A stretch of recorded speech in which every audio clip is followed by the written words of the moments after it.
when it comes to internship, community service, and beyond. So tonight we'll hear directly from doctors who've been in your shoes and can offer their invaluable insights. Before we dive in, I'd like to introduce the amazing doctors who've generously taken time out of their busy schedules to share their knowledge with us. We're lucky to have Dr. Legodi and Dr. Tshangela, who will talk about their internship journeys and share what you can expect when you leave medical school and enter this stage of your medical career. Dr. Thobeka will provide us with some crucial coping mechanisms and advice on maintaining mental health during this transitional phase. Dr. Mpai will give us an overview of the community service year, what challenges you might face and how to make the most of it. And finally, Dr. Molekwane, who will wrap up with a comprehensive overview of all the topics covered tonight.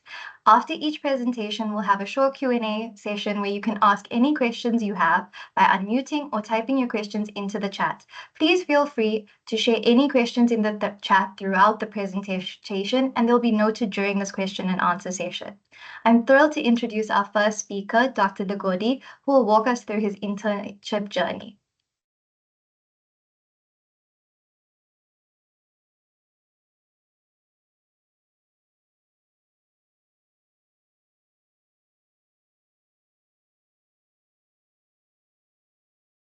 Hello, everyone. Just to check in if everybody can hear me.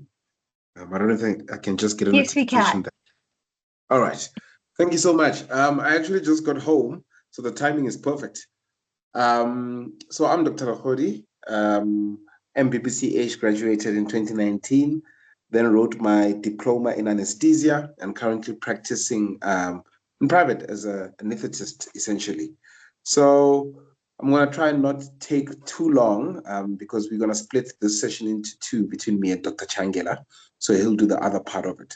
So my session is just to touch on the shift from medical school to clinical practice and handling the challenges that come with that. I've subdivided into 5 categories, being embracing the shift from theory to practice. Number 2, prioritizing patient care.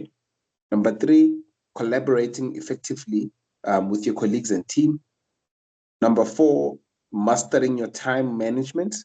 And lastly, continuous feedback and improving your skills. So number 1, embracing your shift from theory to practice. So you must just keep in mind that in medical school, essentially, even when you're doing clinical activities or clinical exposure, there's a lot of specific instructions that you're given, hey, we need this and this from that patient. Hey, let us know about this and that. Not to scare you, but as a clinician, there's a certain more commitment and responsibility from your part. And with medicine, unlike most other things, it's with people's lives, literally people's lives. So again, not to scare you, but it's nice because when you guys graduate, you're going to start getting money. So that's nice, right? So when it comes to embracing the shift from theory to practice, you'll be performing procedures, diagnosing patients, making critical decisions. But as much as it might be a new environment, you must take the time to embrace that opportunity to apply your knowledge in the real world scenarios. You'll also take note that, your interaction with patients is very, very crucial. Listening to their concerns, communicating effectively and treat them with empathy because you're not just treating a disease, but a person. So it might be a bit, daunting initially, but embrace that, take the moment in and enjoy it because medicine is nice. That's why we're all here, I hope. Number 2, just to prioritize patient care. So just keep in mind that it is not just about getting there, doing your rounds and going home, especially when it comes to, providing best care to your patients. So you need to be attentive, compassionate. The aim is not to just be another doctor, but the aim is to be a good doctor, which is tricky because there's a lot of work depending which kind of hospitals you go to, what departments you're exposed to. But sometimes there's a lot of work. You're prone to fatigue, maybe even burnout, just balancing the work. And we are very liable to get into a point where we compromise patient care in the name of, I just need to get this done. So I think getting that balance is something you have to be intentional about and be aware of it so that it doesn't shock you or throw you by surprise. Third point is collaborating effectively with your team. I think any doctor will say, and even as students, I think it's already something that you are aware of, that the nurses in the hospital or clinic or wherever you work are very, very important. They are of paramount importance. These are individuals that can make your call the smoothest call or the worst call you've ever had. And it's not always easy because people are people, right? People are people. No matter where you go, you'll always come across people, and people are people. They have their own problems. But one thing is, if you can have effective collaboration with your colleagues, not just nurses, but fellow doctors, the allied healthcare professionals as well, so your OT, your speech, they will help you in a few scenarios. They can actually help call you out when you don't take a break. Sometimes you get so caught up in the work, getting so caught up in finishing all the patients in the queue, and then 4 more join the queue. You just wanna make sure that as soon as I finish this queue, I'm gonna go take a break. But that being practical is something that is not always easy. And having that good collaboration with your colleagues, even in the smallest things, like they can actually tell you, Doc, don't worry, we'll sort these patients out, we'll stabilize. Just go have something to eat, go drink something, go to the bathroom. They can pull you aside if you make an obvious error. Now remember, the oxymoron in obvious error is that you're not doing it intentionally. It's most of the time someone just calls you aside. Even you now realize, oh wait, what? How the hell did I misprescribe that? And it's not intentional, but these things can happen. And it helps to work with a team that you guys are able to be effective to the point where they can, just correct you. Not to say that you must be now, you are being undermined, but you mustn't be too stubborn to correction as well. And, they can stand by your side when the HOD complains that your patient from last night should have been given more attention by you and you didn't. Even though you never slept the whole night, it's been such a hectic night, and the HOD was probably sleeping at night with his family having coffee. They actually are on your team, and it's so effective. It's so important to have such a support system, because you can't really get that kind of support elsewhere. So I think it's important for us to be intentional about harboring those relationships in the workplace. We don't have to be best friends, we don't have to hang out, but just to be able to be professional and effective in how we treat patients. Fourth point is master time management. So 2 things. First one, prioritize your tasks. So if you have an idea that, okay, this week, and I think it's going to be touched on later by the other presenters as well, but prioritize your tasks. If you have an idea and you know that this week, this is how the week looks like, I have clinic in the morning and then I've got to do what round, whatever it is, you have an idea. Don't go with the flow. I think a lot of us have succumbed to that, way we just become part of that flow. Just wake up, go to a come back home, wake up, go to a come back home.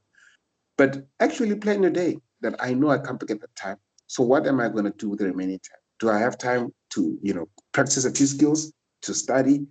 Do I want to go to gym? Do I want to do this or that? Whatever it is. But self-care is very important. Don't forget to take care of yourself. Because if you get enough rest, you eat well, you find time to relax, then you're a healthy doctor. And a healthy doctor generally has greater chances of being a good doctor. So take care of yourself, master your time. Otherwise, you're more prone to struggling with fatigue and even more realistically burnout as well, if you're just not aware of how you're managing your time. Just going in, going out, your call, your pre-call, post-call, you don't even know really what's happened with your time. So be intentional about it. Don't just go with the flow. Plan your week, plan your day, plan your shift. What time am I going to take break? It actually goes a long way. And then lastly, I want to talk about seek feedback and continuously improve. So you need good mentors. I think Dr. Tshangela is going to touch on that. But, find mentors who can guide you through this transition. Obviously, in this kind of setting where we're having today, we can't necessarily speak to everything and to each and every example that's possible, But it's just a nice overview to say, having people with some sort of experience and advice can be really invaluable. And this is not just doctors, Sometimes even the other professions in that hospital setting, they've seen stuff, they know stuff, they've seen doctors slowly deteriorate, whether it's mental health or it's physical health, and they can see these things. and they can advise. So a good start is, with your colleagues and immediate supervisors, as far as mentorship goes, because you're not alone. You're never alone. And I think it's something that also have to be aware of. And more importantly, to reflect and adapt. Regularly reflect on your experiences, because now when you're a doctor, this is not an exam. So you're not trying to impress anyone. You're not trying to get a pass mark. All of that is gone. It just comes down to you and the patient. And fundamentally, you deep down need to be willing to work on yourself to be the best doctor that you can be. Because if you can do that, then you'll be able to help your patients in the best possible way. And this goes to the small things, even like putting up a drip, If you realize that, oh no, I struggle with putting up pink gel coats, blues are easy, then you sit back, look at it, wait, what can I do different? The small things, but it just encourages the behavior of actually seeking feedback and improving continuously. So in a nutshell, I think that's more or less what I wanted to touch on, just as an overview, to say that these are things you should be aware of, especially if to those of you who are in final year and about to graduate and then start working. There's a couple of things to take into account. There's finances that come into play. Depending on your financial background, we all not the same. But how does that interplay affect your professionalism? How does it affect your behavior, your commitment to your work? If you've been staying with family, having to go work somewhere in Eastern Cape where you've never been, how do you go around that adjustment? And creating a circle where you have the support that we are talking about. So, in a nutshell, transitioning into clinical practice is a journey for a lot of learning and growth, but you also have to embrace it. It mustn't be so daunting that you're already seeing yourself being done with it, but embrace the moment, the opportunity to become a better doctor. So I think that's my time. But good luck to everyone. We are more than willing to answer any more questions on the matter. I know it's kind of an overview, but just trying to, talk over everything. But yeah, good luck to you all. And can't wait to work with you guys. Thanks.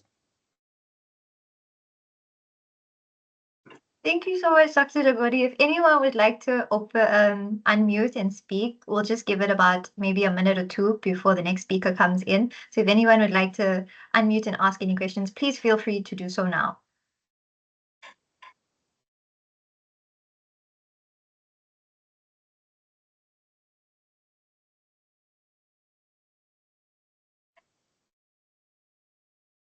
Okay, I think that that's done. Thank you so much, Dr. Legodi. Can I present the next speaker, Dr. Tshangela, to come and continue?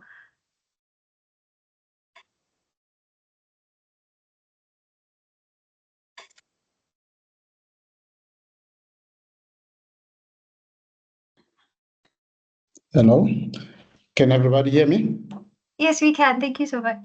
Okay, thank you so much. My name is Dr. Tshangela. I am an internal medicine registrar in the VETS circuit.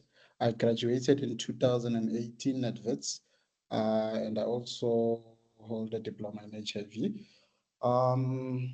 My colleague has touched on very important points. So what I'll be focusing on is just 2 points, basically. So I'll be focusing on understanding the daily duties, expectations, and the type of cases that are typically handled, and also the mentoring part, which he has actually touched vastly. So I'd firstly love to remind you guys that as soon as you are a doctor, you are actually an employee, and you have an employee number, HR is involved, and you now basically have a responsibility. Responsibility is just like your parents when they used to go to work, they never missed a day. That is basically you, So things will be different as compared to the days of medical school, You're no longer a student. There is some expectations that, you need to be here at 8 o'clock in the morning and then you leave at 4 o'clock. If you are needed, you are expected to be there, You just can't say, please take notes for me. I'm not going to attend this chat, Or, like someone asks you to do bloods, you just basically give someone else that job, So you are now an employee and you basically need to be accountable, for the things that you are asked to basically do, And most importantly, you need to be disciplined. I mean, just like any other employee, I know these are basically things that are overlooked and they actually expected that you should be knowing, but no one is basically telling you these things, that you need to be disciplined as an employee. You know, all employees are supposed to be disciplined. You need to respect and be committed to your work, you know. And of course, I mentioned the time management. You need to make sure that, I mean, you adhere to the time of starting. And of course, I mean, when it comes to leaving, unfortunately, in our profession, that one you really can't say, you know, at 4 o'clock I'm leaving. If there's a recess, you need to attend to it, you know. But time management, you can't say the bus is late, you know, come up with excuses that we would understand if you were a student, you know, because now you're working, you're supposed to have a vehicle. If you are running late, you need to tell your boss, you know, the HOD, that look, there's an accident, I cannot come, or I'm on my way, something, you know. So you need to be that reliable person. Yeah. And when it comes to the colleagues, at this point in time, remember, you probably maybe have an idea, those of you that are already in the clinical space, that, I mean, in the level of doctors, there's this hierarchy from, you know, your student all the way to the consultant. I'm sure you know how that hierarchy works, or more or less, né? But as an employee, you're not only working with the doctors, you know, you also working with the nurses, you're working with the porters, there's a rehab team, there's dietitian, there's cleaners, and you are all employed with those people. They are not working for you. No one is working for you. You have your duties. They also have their duties, you know, and you just need to make it easier for them to work with you. What Dr. Legodi was basically saying now, that, you know, you need to also try, you know, to be an accessible person so that you can learn from these people and get a guidance, you know. They have their duties that they need to fulfill. You also have your duties, but you guys work together. So you need to find a way, you know, to basically harmonize what you guys are doing. Yeah.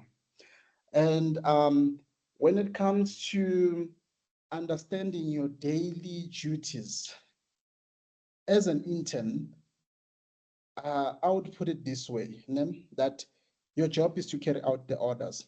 Né?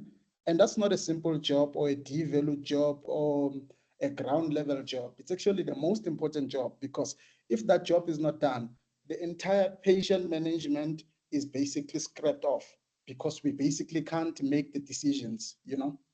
Your job is not mainly to be the brain thinker, or, you know, to come up with solutions, or to be the smartest guy. There is people that are there for that. Don't worry about that. Your job is to make sure that you carry out the orders. And in between of carrying out your orders, of course, you need to learn, you know. So as I was saying that, I mean, you need to carry out the orders.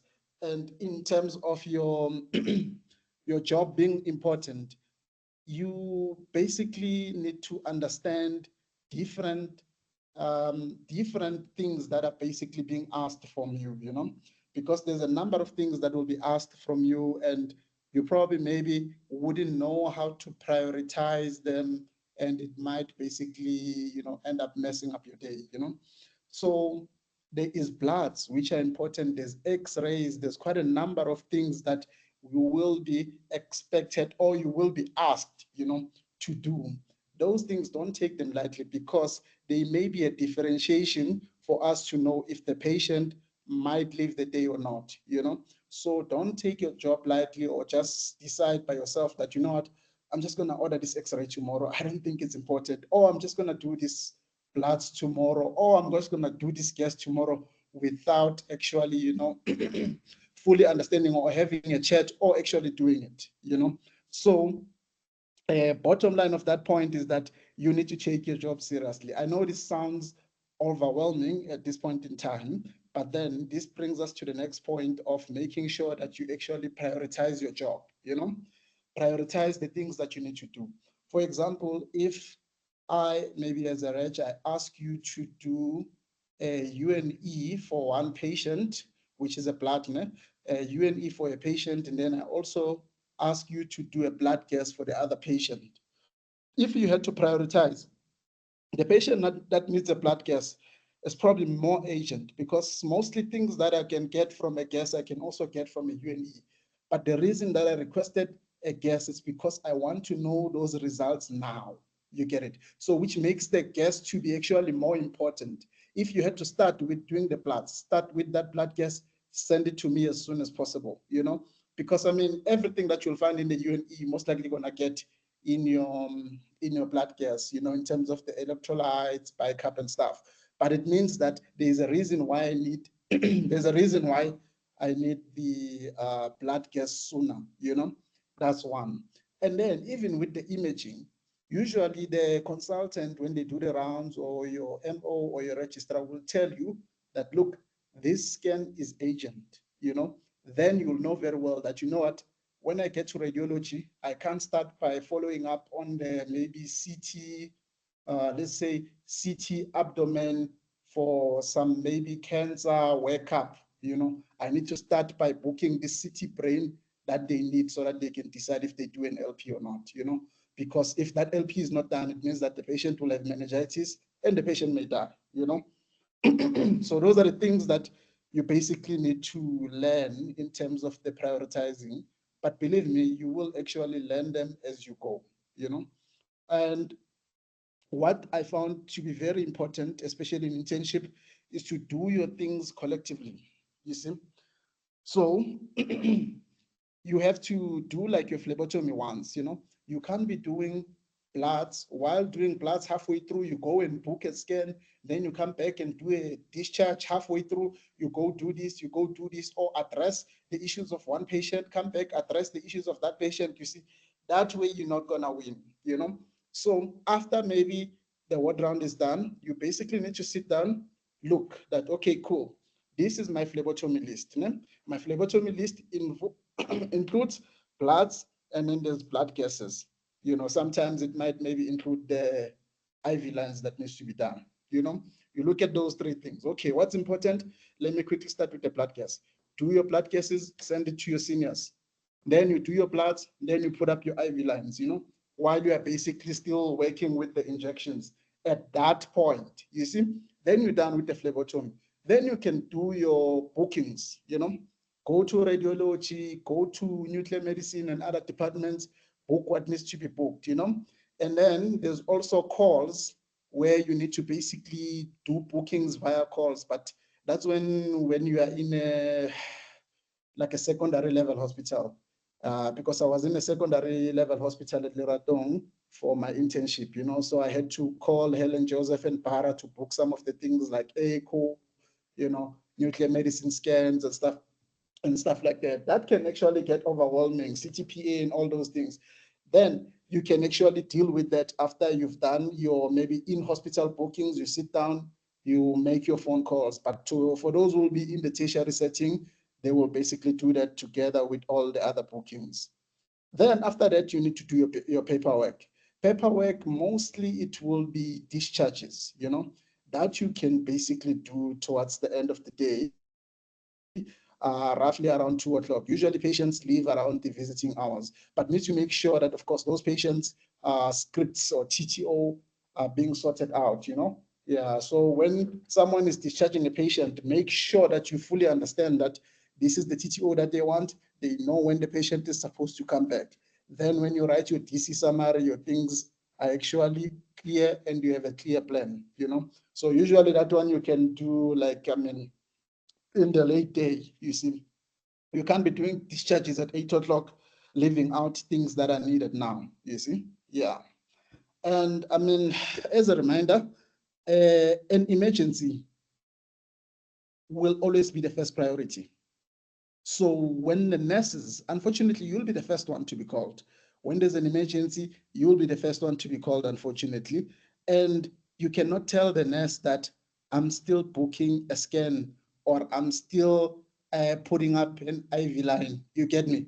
If there's an emergency, it means that you leave whatever you're doing, you attend to the patient. Basics. Firstly, you need to know if the patient has a pulse or it doesn't have a pulse. If the patient doesn't have a pulse, it means that you need to start the CPR, you know? You need to start the CPR. I'm not sure at this point if you guys have the PLS, but I'm sure even first aid does say that if there's no pulse, you need to start the continuous CPR, you know. Of course, BLS maybe will add that, I mean, after 30 cycles, after 30 pushes, then you need to make sure that you give oxygen and stuff like that.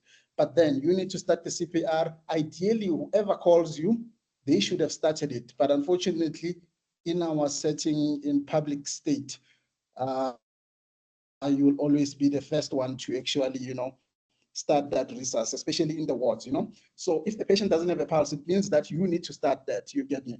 And then of course you can ask them to call your senior while you do that so that you run that particular resource, you get me?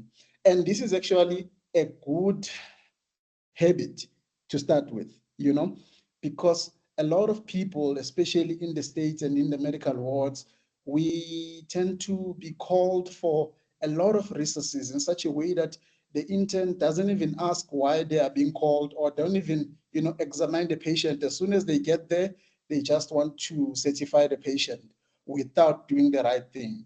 Ideally, for you to be protected even by HPCSA, if a patient doesn't have a pulse, you start this the resource until, of course, I mean, your senior comes and perhaps maybe sees that, okay, look, we've tried, it's not gonna, you know, it's not gonna help, or perhaps maybe it's been stated that this patient is a do not resuscitate or whatever, you get it.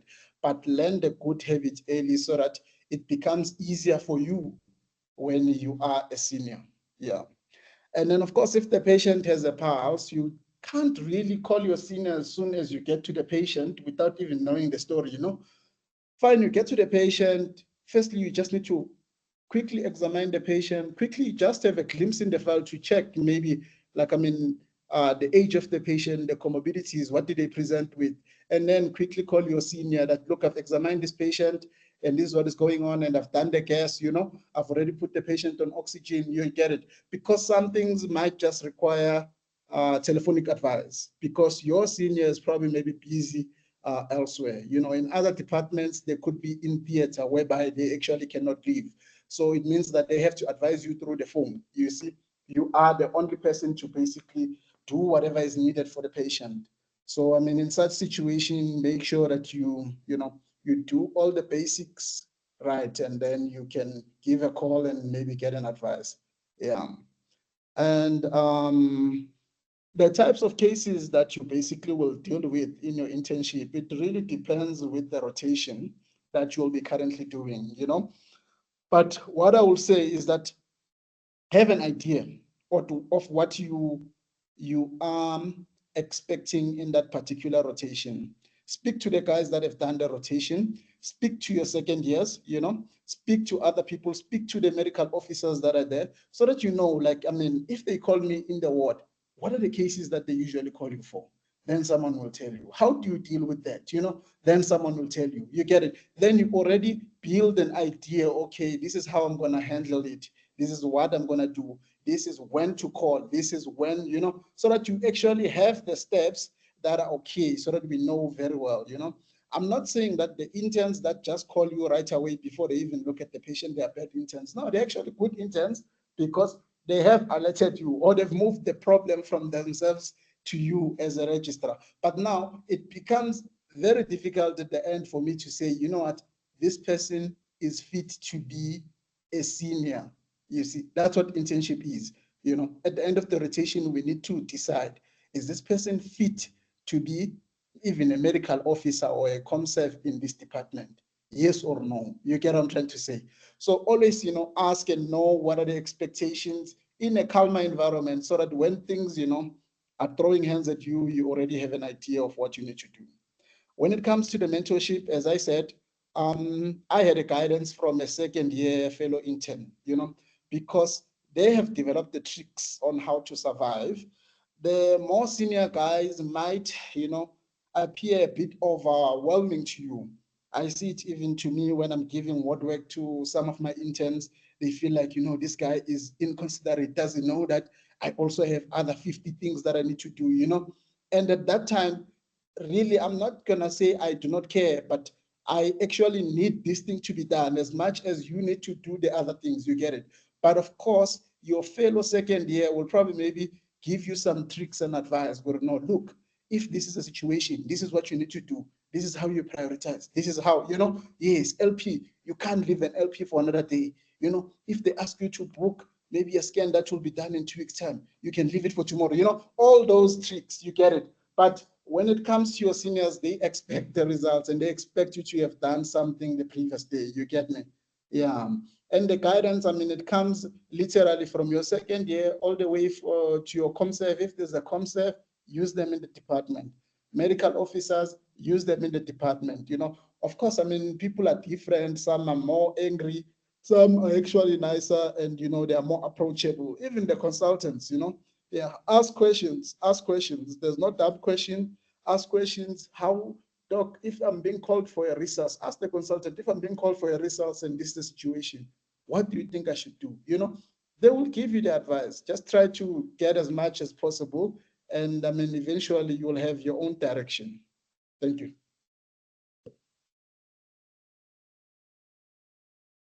Thank you so much, Dr. Legodi and Dr. Tshangela, for that insightful look into the realities of internship. It's so helpful to hear firsthand from doctors who've been through the experience. Wiseman, you have your hand up. I'll give you the opportunity to speak now. Please unmute and speak if you have any questions.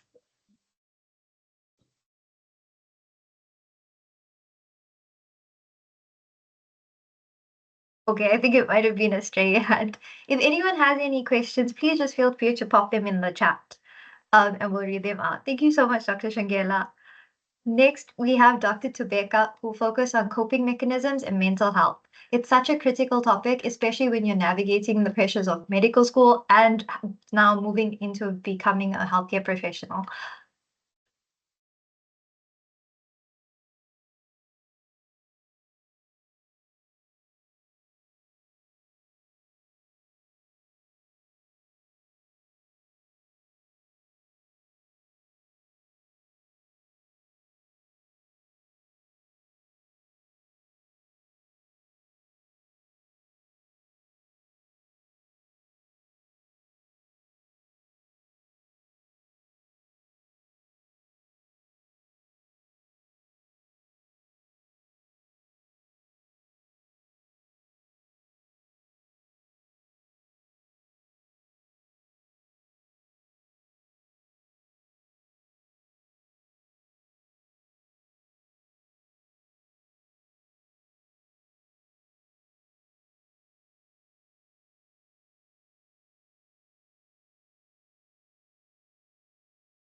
Dr. Thobeka, we can hear you now. Okay, all right. Thank you so much. Sorry, I had like a network glitch there.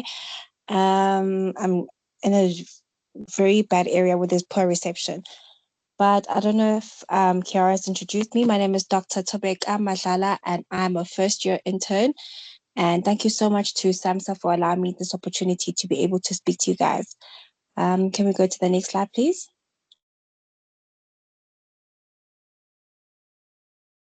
Okay, so I'll be talking on mental health and mental well-being, and this is just a rough outline of the content of my talk. I'm just going to speak a little bit of myself.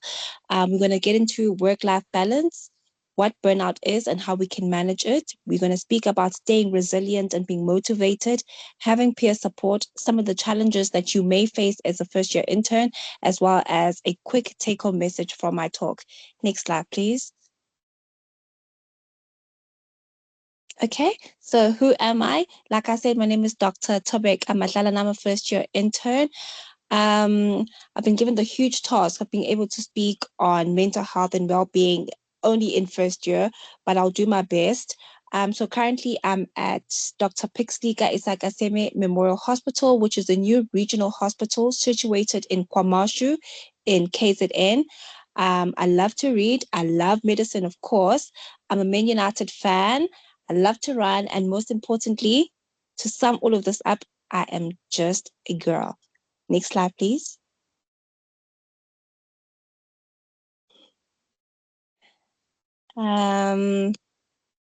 So I was asked to speak on work-life balance, basically managing long hours, what happens during when calls, basically call duties, and how we can incorporate a personal time into these long hours.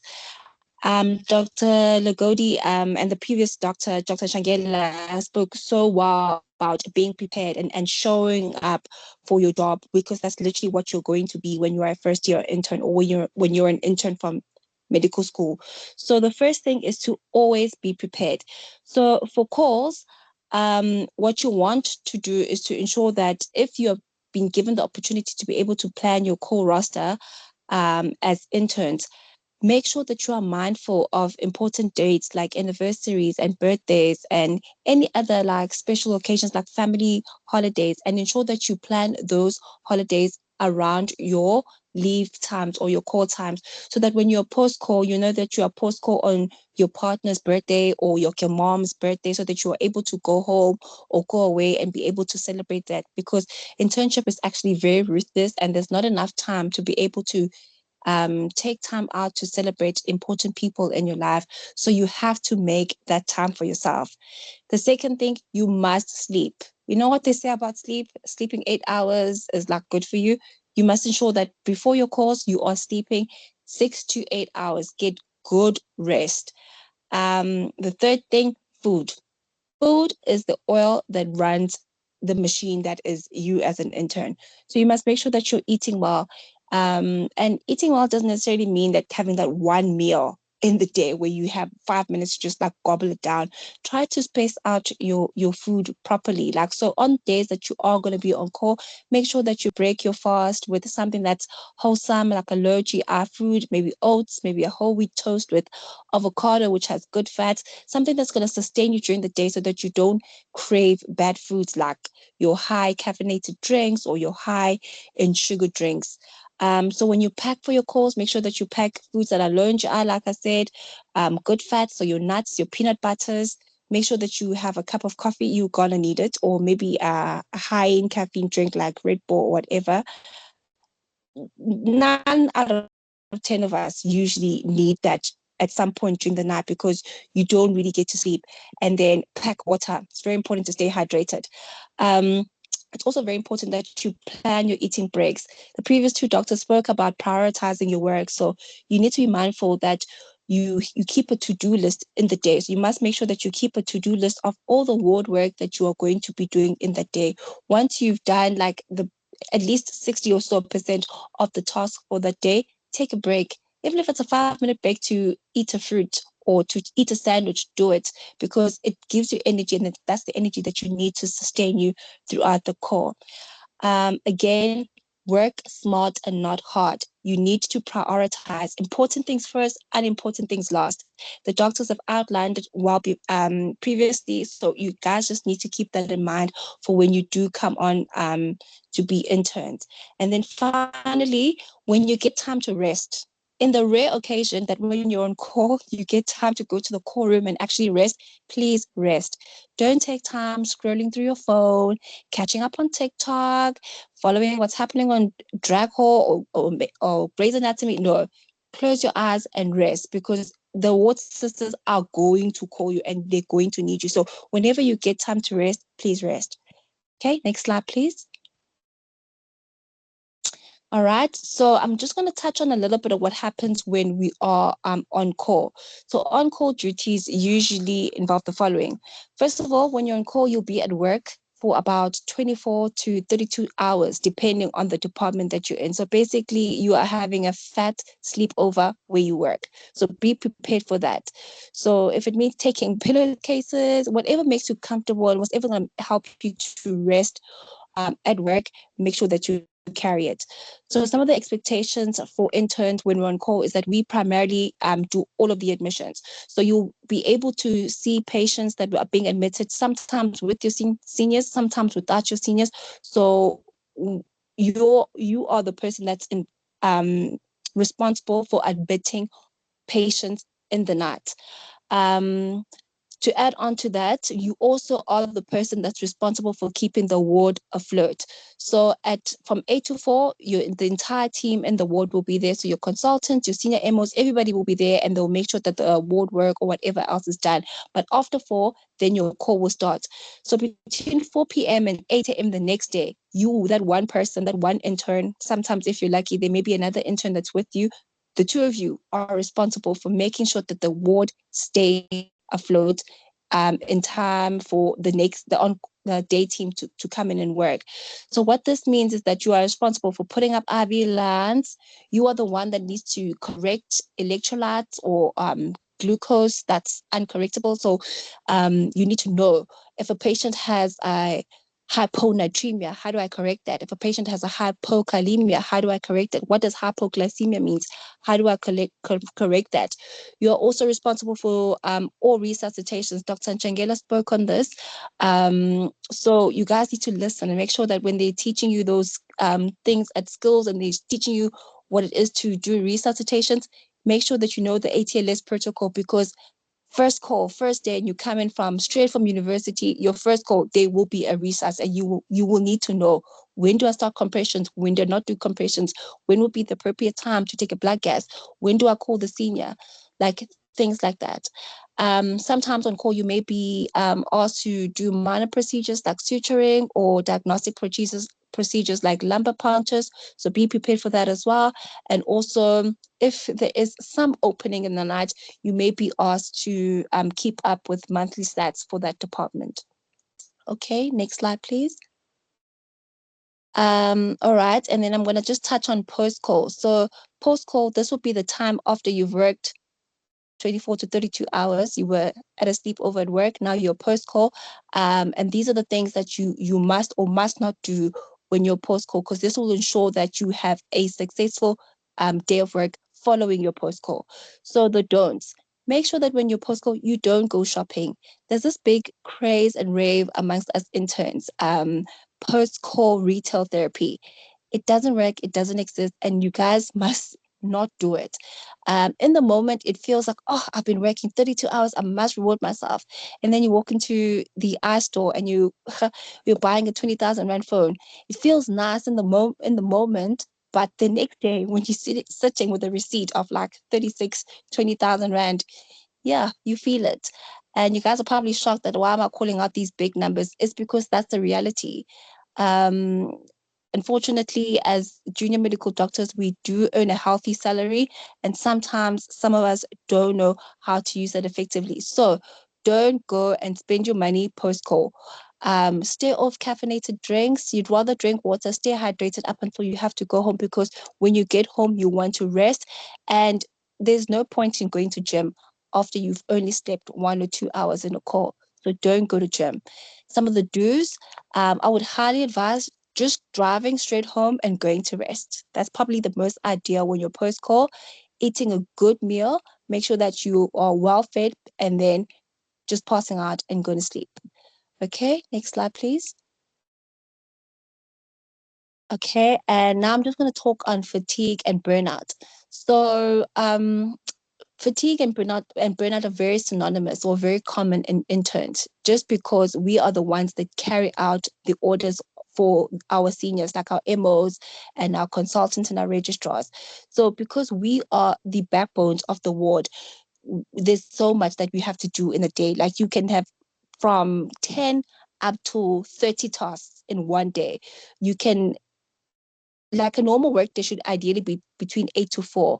But typically, some days I finish at about 8, other days I can finish at 7 p.m. because there's just so much to do. So burnout and being extremely fatigued are very synonymous, and it almost chase you're an intern. So how would you recognize that you are burnt out? So you will know because you will start feeling very sleepy, even though you're sleeping at night, even though you come straight from home and you sleep. But when you wake up the next, you still feel very sleepy and tired. That'll be a sign that you are being burnt out or are incredibly fatigued. Another thing, when you have endless cravings for sugar and caffeine, that's also another sign. If you currently are a smoker, you will start chain smoking. And by that, I mean you're smoking like 2 cigarettes, 3 cigarettes within 1 hour. Some people also experience mood changes. I know with myself, when I start getting like feeling very fatigued and burnt out, I get very emotional. Like the smallest thing makes me cry. And with other people, they'll get very irritable, like very snappy and irrational. You also will end up making stupid mistakes, like little mistakes that you weren't previously making, but because you're so tired and you're not thinking properly, you end up making stupid mistakes. Like, for example, putting up IV lines, something that you can do with your eyes closed. Now you're like poking a patient 20 times, struggling to put in a small blue line. Um, Also taking shortcuts, just because there's so much to do. You end up convincing yourself that if you just half-ass something or you just take halfway around it, that it'll do. And that's never really the reality of it. So sometimes fatigue and burnout can end up making you be a bad doctor, where you start taking shortcuts. And then the other thing is that you start feeling anxious and stressed as well. Okay, next slide. So what do you do when you get to this point, if you get to this point in your internship where you feel like I'm so overwhelmed and I'm so fatigued? It's very, very important that you seek help. You must get help early on. And it's very, like the previous doctors have said, get a mentor, find somebody who can mentor you. When you can speak to somebody on your good days, it'll be easy for you to tell them when you're having these heavy days and these dark days where you're feeling burnt out and fatigued. So speak to seniors, speak to people in second year, speak to MOs, basically speak to anyone where you feel like you can be vulnerable and you can open up and let them know that I am suffering and I am feeling tired, and there will always be help. There will always be somebody who's obviously walked through internship, and they'll be able to give you the tricks to be able to basically carry yourself out better so that you can avoid being so fatigued and burnt out. It's very important that you create healthy routines for yourself. And if you start now when you're a student, it makes it so much easier when you get to internship. So start now practicing waking up at a specific time, knowing that I'm going to classes, and when I'm in class, I'm going to be listening, I'm going to be taking notes, I'm going to pack lunch, I'm going to go to gym, I'm going to make time for my friends, I'm going to make time to go home. Like those little things, when you create routine and you create patterns, it creates discipline. And when you're disciplined, you're always going to render an output where you're more successful. For people who are going to go to tertiary and regional hospitals, I think that's the majority of us. There will always be in hospital support. So some hospitals have in-based psychiatrists and psychologists who are able to offer additional help if you need help with feeling burnt out or any other um, mental health issues. I know that a lot of our audience is from UKZN. The Student Social Support Services also offers help to interns in their first year up until March. So that gives you enough time to be able to speak to a certified psychologist if you have any issues. Up until March, and then by March, hopefully at that time you would have accumulated enough income to be able to afford those services on your own. And then also having and practicing any form of spirituality. It's very, very important to be aligned with any higher being, because at least then that gives you a place of rest. So I would always encourage people to belong to any spiritual institutions, whether it be a church, a temple, mosque, anything that allows you just to tap in to any higher being will always help you with dealing with external factors that can make you more fatigued or burnt out. Exercising is also great help. Majority of the time as interns, we are walking. You walk close to 6,000 to 10,000 steps a day. And when you walk, that's a mild form of exercise. It helps you to increase endorphins. So always choose to walk over taking elevators. Of course, it may seem like you're wearing yourself out, but in the long run, those extra endorphins that you're creating allow you to remain happier, to remain healthier, and obviously younger, which you want to be when you're an intern. And then the other thing is you can, if you know how to, practice meditation. And you can also indulge in other relaxation therapies, such as going to spas, for massages, or for facials. Okay, next slide. How do you then stay resilient and remaining motivated during your internship? So for me, what I know has worked for me is finding my reason why. All of us have a reason why. Sitting there and listening to me right now, you have a reason. You have a reason that's gotten you from matric to first year. You have a reason that's gotten you from second year to third year. Each and every one of us has a personal reason. And that's that one reason that you must hold on to through your difficult days in internship. So have that one thing that no matter what, no matter how difficult it is, this is the one thing that I'm doing this for. And you must make sure that you hold on to that. Also, it's very important that you show up for your future self. So in your mind, create goals for yourself that one day I want to be a pediatrician. One day I want to be a cardiothoracic surgeon. One day I want to be this. So show up for that person. You have to get through internship. You have to get through the day in order for you to get to that ultimate future self that you want to be. Create support structure. Support structure doesn't necessarily have to be friends, doesn't necessarily have to be family, but if you have the privilege of having friends and family, make sure that you create for yourself a support structure, people that you can turn to when you are in need. And it's very, very important that you stay connected. Don't think that avoiding things or not speaking about your troubles is going to make them go away. It's actually not. It's probably going to make them worse.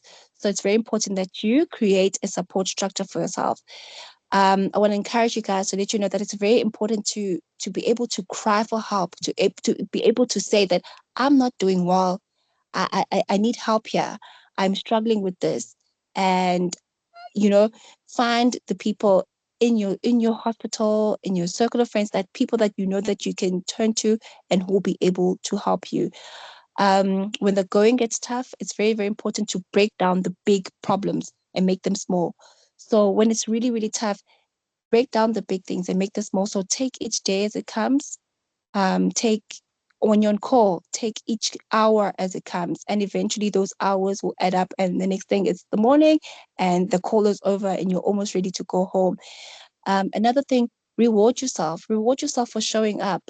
If you're having a difficult day, take a moment and say, okay, if I can get through task 1 to 8, I'm going to reward myself by going to sit down and eating my lunch undisturbed. I'm going to put my phone down and I'm just going to sit and I'm going to eat my lunch. You can even reward yourself and say, if I can do 3 lumbar punches this month and I do them successfully and I build up my confidence, maybe at the end of the month, I can reward myself with um, a special dinner or something. Always be in a position to treat yourself well and reward yourself for doing good. And then another thing that has helped me to stay motivated is giving back and paying it forward. We don't really get a lot of opportunities to do this in medicine, but you can always steal little moments just to give back. Having conversations with patients. If a patient comes in and they're complaining of one thing, maybe they say they're complaining of a headache. Maybe give back and tell them, oh, you can get your cholesterol checked, or you can maybe get an HIV test, or give them tips and tricks on how to better their hypertension in that moment. It's always a feel good thing when a patient turns back and says, oh, doctor, thank you so much for telling me that. Thank you so much for showing me that. Not that we should treat our work as a reward, but it's rewarding when we do get that feedback. Okay, next slide. Fun at work. So I wanted to speak here on peer support and ensuring that you have fun with your work friends, so your intern group or your colleagues. So when you come into internship, you'll meet interns that will be part of your group. 80% of the people that you meet will be in your group, will end up walking through internship with you for the next 2 years. So basically, those people will become your lifeline at hospital. That's your family away from your own family, because you're basically at hospital all the time. So you must ensure that you create a great circle of trust and teamwork amongst these people. You must be able to be vulnerable with one another, be able to identify each other's weaknesses. Where somebody else falls short, somebody else is stronger, and you must be able to carry each other. You know, you work as a team in your little intern group. The type of intern group that you form when you become an intern will ultimately shape who you are as a doctor in the long run. So if you guys as a team know that you believe in hard work and you believe in honest work and you believe in being good doctors, it shapes you in understanding that it's not really about the hours. You know, you're not chasing to finish work at 4, but you're chasing to ensure that everybody is served and they served well. It doesn't matter what time you finish, as long as you've done your job well. So strive to be good doctors, strive to be good doctors amongst each other so that you ultimately you can become good doctors in the future. Be accountable to one another. Don't take sick leaves when it's unnecessary, because when you take sick leave, that means your job that was supposed to be done by you is going to be done by somebody else. And that's unfair. Treat each other as family. So treat your intern mates as your actual sisters and brothers. That way it'll just be much easier for you to remain honest and trustworthy towards them. And then, like I said, help each other along the way. Where you identify that that person's not really great with typing discharges, and I'm really good at typing because I did computer in high school. Maybe I'll do the discharges, and then that person can do something else. But at the end of the day, if you work as a team, you end up finishing the work much sooner, and there's less fatigue and burnout for everybody. And then the most important thing is to have fun, laugh, break bread with one another. It's very, very important to have fun at work. Crack jokes when you can. Plan to have event like outings as a group, because that builds you up as a team. So go bowling. You can have bingo nights. You can go out and have games nights. That's always very beneficial in helping you just build camaraderie as a team. Next slide. Okay, so some of the challenges that I've faced so far as a first year intern, dealing with difficult team members. I haven't really had very difficult team members, unfortunately. But I think that my advice for you in the future, if you do come across difficult team members, I would advise that you speak to them. Like, I know confrontation may be very difficult, but if you use your words kindly and you make clear statements, then it can bring about change. If you speaking to them specifically and directly doesn't help, then the best is to get another team member of the same caliber. So get another intern involved and speak to them. And then maybe like a team intervention can help. If that fails, then escalate it further to your intern curator, because obviously at that point, the situation or the problem may be too big for you at your level. And then your curators and your seniors will always know what to do, because they've possibly dealt with the situation similar to this in the past. And then when it comes to dealing with difficult or rude seniors, this is the age-old issue with medicine and hierarchy, and just some seniors believing that because they went through hard internships that they must instill that same type of pain on other interns or their own interns. So what I would say is avoidance is key. You're only an intern in that department for 3 months. So, and it's not every single senior that's going to be rude. It's not every single senior that's going to be difficult. So where you can avoid seniors of that nature, you would much rather avoid them, because it makes no sense for you to fight age-old issues when you're only going to be there for 3 months. I don't think the change can be remarkable. And then if it does become like really serious, always have things in writing. So always record things in writing, always have digital evidence, especially in cases of sexual harassment or just blatant people being rude. You can keep voice recordings or any other type of digital evidence so that you can escalate your issue with your seniors much more effectively. And yeah, always feel free to speak up to your intern curators or your medical managers, or whichever senior is available at your hospital that is allocated to interns. All right. And then I think, yeah, my take-home message is basically be disciplined. Always create routines. Start now. If you start now, by the time you get to internship, it'll be much, much easier. Discipline triumphs success. So don't ever chase the best. Chase being disciplined. Chase having a routine, because you're teaching your body a systematic way of working. Um, Speak up, ask for help, get a mentor, speak to people, ask how was it done? How did you get through this? When you know better, you do better. And then find your reason why. By the 1st of January, whenever you start your internship, that year that you start your internship with, find your reason why. Your reason why sometimes will often change as you get through life, but always have a reason why. Always have a reason why you're waking up. Always have a reason why you are showing up for that day. And then finally, more than anything, have fun. Yes, internship is ruthless. Yes, internship is a little bit scary, but if you take the time to laugh, to high five your mates, to prank each other, it's okay as long as you're having fun, because that always just creates a much more pleasurable environment for you to learn. And I think that's it for my talk. Thank you so much. Thank you so much. I just wanted to sorry, just in my thing. Thank you so much for those valuable tips and reminders to prioritize your mental health and well-being. Your advice has definitely helped us all stay balanced and resilient. Now, please can we welcome Dr. Mpai, who will speak on his community service here. He'll share the ins and outs of what to expect during this year and how to make it a meaningful and successful time in your medical career.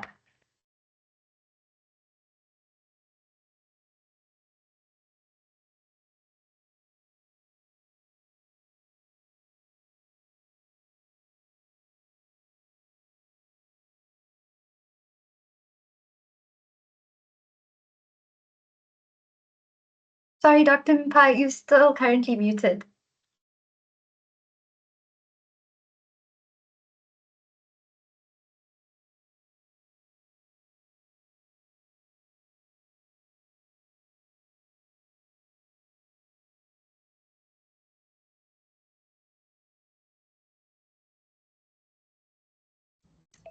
Hey, hello. Hi, we Hey. can hear you now. I was struggling to unmute, guys. Sorry. Anyway, cool. Hi, guys. I was panicking there for a minute. I'm Dr. Mpai. I'm currently a general surgical registrar in the Fifth Circuit. So if you bump into me, say hi. Anyway, so yeah, I want to thank the speakers for bringing out all those nice points. Very good, I would say, points to adhere to. And building up for the community service aspect. So I'm sure when I look at the audience, I'm not sure how many of you guys are interns. It looks like a lot of you guys are students. So this might apply more to the interns who are actually almost finishing or are about to finish. But I mean, to everyone, it does apply. So anyway, internship ends, hopefully you pass because they have to assess you on every rotation for you to pass. Then you go into your ComServe. So the first issue with ComServe is you need to choose your hospital. The way you become placed is not always entirely up to you, but you can kind of like determine where you want to go based on your options. Then maybe you get the last option. Usually that's what happens to me. Anyway, when it comes to that, the problem is you need to choose what you want to specialize in. If you want to specialize, I mean, not all of us want to specialize.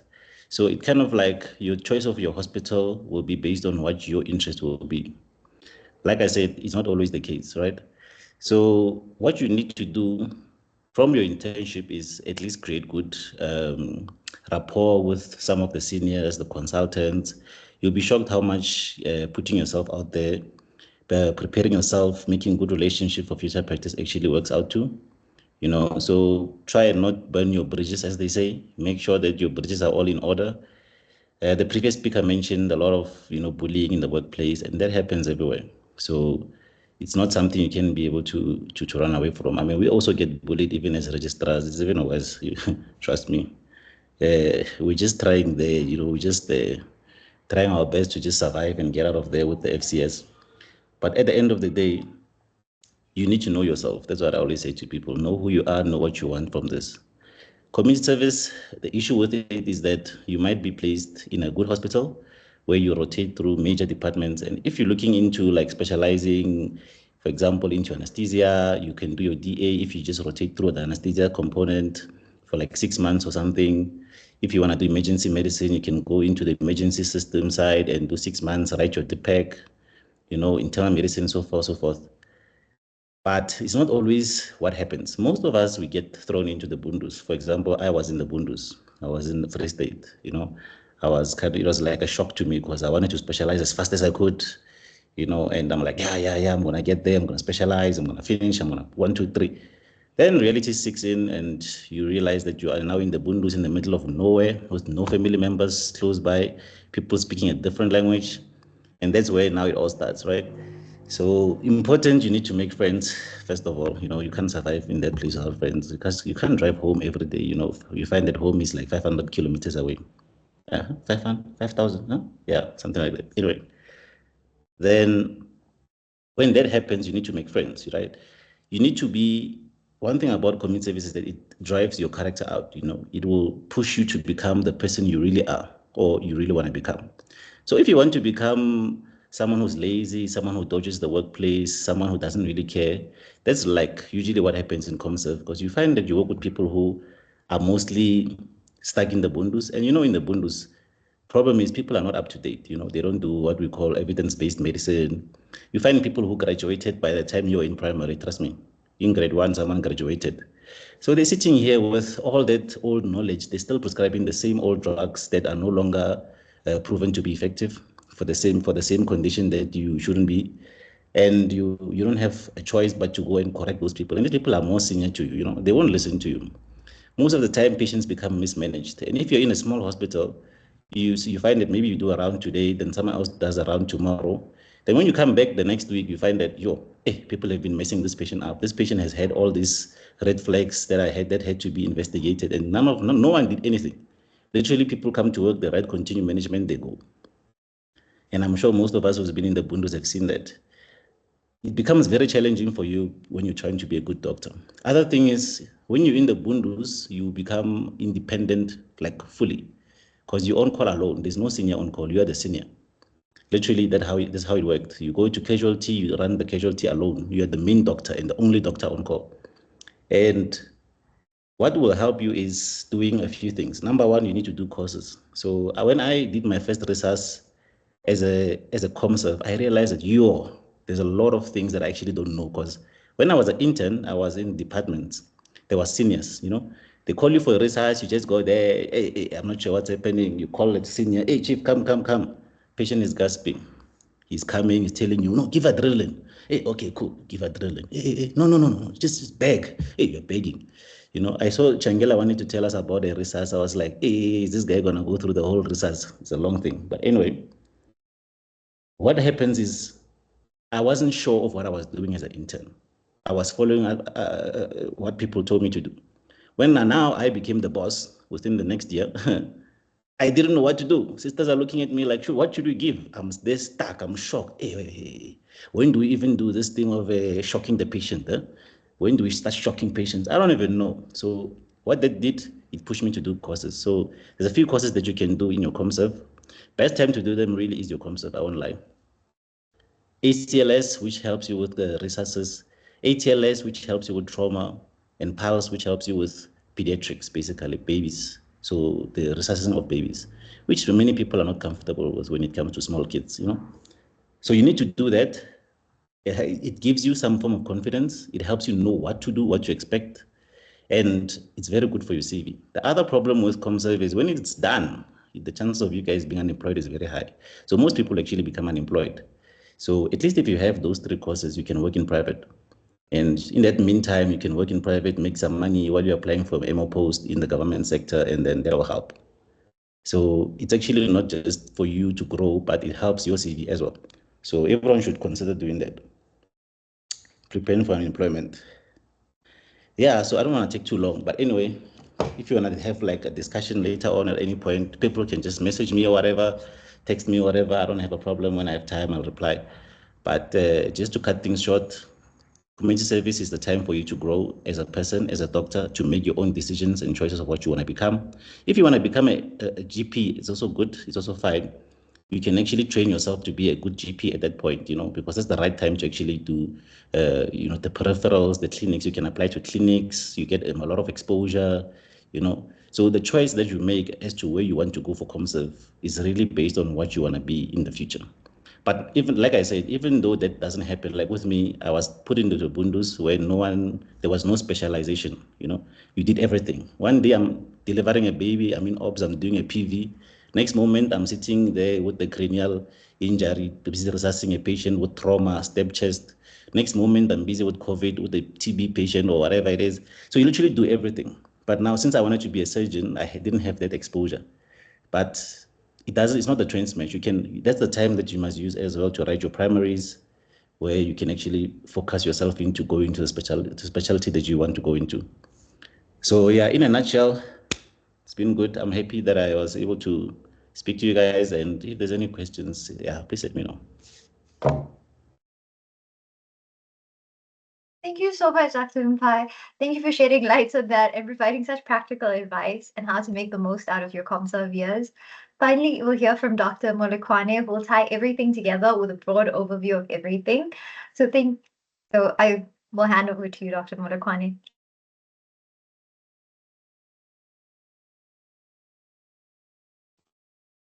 Hello guys, can you hear me? Yes, we can. Okay. I feel like I have nothing to add. That was such great talks from everyone. And I really enjoyed all the points, and then it shows, the level of experience that they have and the level of insight that they've had with the experiences. And I think it actually shows that, with time you do get to know these things. I remember as a student I had quite a bit of anxiety as to, once I finish final year and become an intern, what's going to happen? Is there some sort of magic wand or something that changes in me that now makes me a doctor and makes me competent? And then I realized when I became an intern, I started telling students that, look, the final year student you are in December is the intern you're going to be in January. Nothing changes. You just have an income now. Interns will just become final year students with an income. So it actually zooms in on the fact that when you're in final year, don't just think, I'm just a student, no one cares, it's not important. The habits that you are starting to learn in clinical years, those are the habits that are going to come out when you're an intern. So if you were very good practically or theoretically, or you are a team worker and so on and so forth, if you're learning those habits when you are in fifth and final year, you will take them on very well when you're an intern. So when you're trying to think of what will internship be like, just think it will be like final year, but just with an income, right? In terms of surviving those first couple of years as a junior doctor, I see, if we look at our talks tonight, I see Dr. Madlala's talk in terms of putting it in order. That would be the first priority, because if you haven't looked after yourself, how can you do anything else? How can you be a sister, a husband, a wife, a mother? How can you be a good doctor? How can you be a good student, a postgrad student, or a specialist, or a registrar, if you haven't looked after your mental health? If you're not comfortable with the shoes that you're wearing, with the bed that you're sleeping in, if you don't have lights on at home, if your dishes are not washed at home, So I would think, if you're thinking about surviving internship and ComServe, start with looking after yourself first. And I know it's a weird thing, because what happens, in society and with doctors and everything we are taught to be selfless. to think about others first, put others first.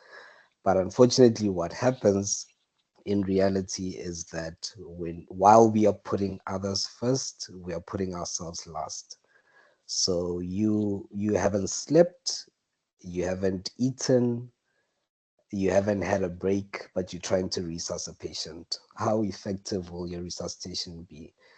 You haven't dealt with your mental health issues, but you're trying to counsel a patient about their HIV status or about the terminal cancer that their loved one has. How effective will your counseling be if you haven't taken care of your own issues? You understand?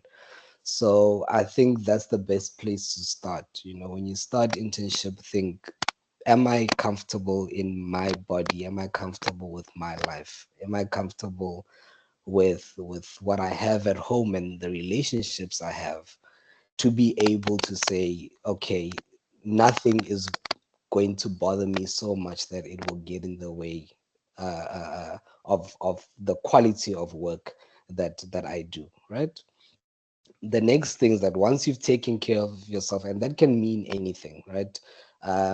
Think as a student or even earlier on before med school, there are certain things that all of us liked.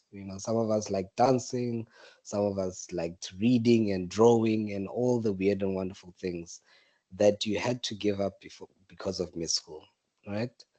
And now that med school is done and you're into internship, are you going to continue sacrificing those things, or are you going to start nurturing them? And I'm not talking about addictions now. If you an alcoholic, you must now buy alcohol every weekend or whatever the case. But I'm just saying things that really kept you going, things that you liked, your hobbies, your interests. You have to nurture those things, and that makes you a holistic person. You have to ground yourself very well. You have to lay a good foundation for yourself, right? And then once that is sorted, then you are in a position. I'm not saying that you are destined to be the greatest person ever, but you are in a much better position to say, okay, now I can try and be the best doctor I can be, and the best academic I can be. Now, the next part about being a doctor, in internship, you go around different rotations, and that can also make you quite anxious and quite confused and so on. Every 2 months, every 3 months, however the system is now, you'll go to a different ward with different patients, with different seniors, with different nurses, and different conditions. And in that first day, even, you have to catch on how things work. And I think a simplified approach, right? Obviously, there are ones that are gonna happen anyway. If they ask you to do a CT booking, you're gonna ask where the where the paper is, and how do I write and where do I take it? Fine, that's a given. But in order to sort of get the hang of every department, when you get there, there are probably a few questions, but I'm going to highlight two. One of them is, what kills patients in this ward or in this department? What leads to patient death?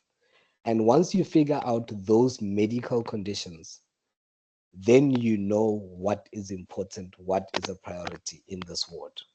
You know, when you get to obs and gynae, for example, preeclampsia is one of the big ones. Preeclampsia and eclampsia. If I can look out for patients who are at risk of preeclampsia, if I can look out for signs of preeclampsia, and what investigations do I do for preeclampsia, and how do I treat it, and those kind of things, that's going to put me at a better position to treat patients and prevent death in this department, right? The second thing you should ask yourself is, why do patients come to this department? Okay. Um, I promise you, every department has hundreds and hundreds of conditions, but you'll find that maybe 50 or less are the most common ones that you see every single day. I know in my department currently we have so many respiratory cases. Respiratory cases are the top of our list, followed by cardiac cases, and then the rest. So if you're seeing TB every day, if you're writing down sputum gene expert every day, if you're writing down rifampicin every other day, you have to know how rifampicin works. You have to know what the side effects of rifampicin works. Not because you want to be this rifampicin professor, but because you see it so much that it just doesn't make sense that tomorrow, if someone has some sort of drug reaction from rifampicin, you can't pick it up. But you've been treating patients with rifampicin for weeks and weeks. You understand? So that's one of the ways that that you can survive in a rotation, is knowing why do they come and what kills patients. Then the next thing, once you've saw, because that will help you survive. Then the next thing is all about all those basic investigations, right? So for patients, you'll see in most wards, there'll be basic things like a blood gas, like an ECG. Those are things that you do like every day. Blood gas, ECG, the basic x-rays that you do in that department. For example, in internal medicine for us, it will be chest x-rays. Almost all the patients get chest x-rays. And if you're thinking, I can't know everything, these are the kind of things that you should know first, at least, right? So you can't be in 2 years of internship and 1,000 chest x-rays later, and you just don't know how to read an x-ray, right? So those are the kind of things you should look at to be a good doctor. Then once you sorted those things out, you will swim through, because patients will stay alive because you'll know what kills patients and you avoid it.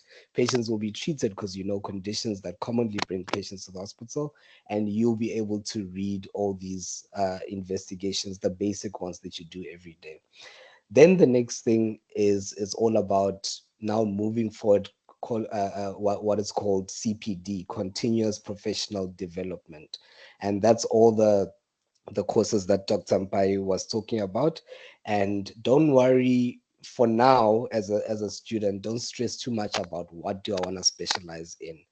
A lot of the basic courses are universal, meaning regardless of what kind of specialist you're going to be, you need to know these basic principles of medicine. Resuscitation is one of them. ECG is another. Ultrasound is another. Critical care is another. If you're going to intubate a patient and put them on a ventilator, what are the basic settings that I put on a ventilator? So that's just the examples of basic things that you can learn during internship, regardless of what you want to do, ComServe and beyond. Okay, I think the meeting said it has 5 minutes left, so I'm just gonna cut it there. But I hope that's a good overview. Thank you so much, Dr. Kravel. I know that a lot of people have been asking about how the steps for specialization after ComServe. So I don't know if you could give us just a basic overview. Okay, I'm gonna do it quickly. So after internship, you become what we call a community service medical officer, right? That means you are a medical officer, but you still, you have to you working back your time in government for a year, right? And sometimes it will be under supervision, sometimes not. But generally after that, you become an independent practitioner. When you're an independent practitioner, you are then allowed to apply for a registrar post to become a specialist. You apply for a registrar post, and that usually takes 4 years to do the time in the hospital working as a registrar. You're working as a doctor, but just as a senior doctor. And at the end of that time, you have to write an exam called the college exams, right? Before the registrar time, it's more beneficial to have the first part of that exam. So that's called the part ones. And then you can only write the part twos after you've done your time. But what runs concurrently with the reg time is with the university, you then register for a research degree that's called a Masters of Medicine. So that goes along with any specialty that you do. So there is the component, the clinical component, that is with the College of Medicine, where you do the part ones and the part twos and the registrar rotation for 4 years. And then there is the university component, way is the Masters of Medicine. You do research and you hand in your research. It gets marked and approved, and then you graduate with the university with a Masters of Medicine. So it's like a science degree basically, and then the other one is clinical, but they go concurrently. So that's in summary. I think it will take much longer to go through the details, but another thing is that all those courses we were talking about, they take them into account, and the time you have done in the department in ComServe and in MO time, they also take it into account. It's huge competition. Not everyone just goes in. There are limited spaces in Rich Post. You can wait for 10 years trying to apply for Rich Post without getting it. So the better your CV, hopefully the sooner you get a Rich Post. Thank you so much. Just now to close up, there aren't any questions for any of the speakers, but just to our esteemed speakers, Dr. Legodi, Dr. Tshangela, Dr. Thobeka, Dr. Mpai, and Dr. Molokwane, on behalf of everyone here, I just want to extend our deepest gratitude to each of you. Your willingness to take the time out of your incredibly busy schedules to share your wisdom, your experiences, and your guidance with us is truly appreciated. All the insights, all the details and experiences you provided tonight are invaluable, and we're incredibly fortunate to have had the opportunity to learn from you. Your contributions have brought some clarity, engagement, inspiration to all of us, and we recognize the effort and thought you put into preparing for the webinar. So thank you so much for your dedication and the phenomenal role models you guys have been for us. We are truly grateful. So I think that we can close up the meeting. Thank you to each of the doctors for your time, and you guys can leave as we go. Thank you so much. Thank you.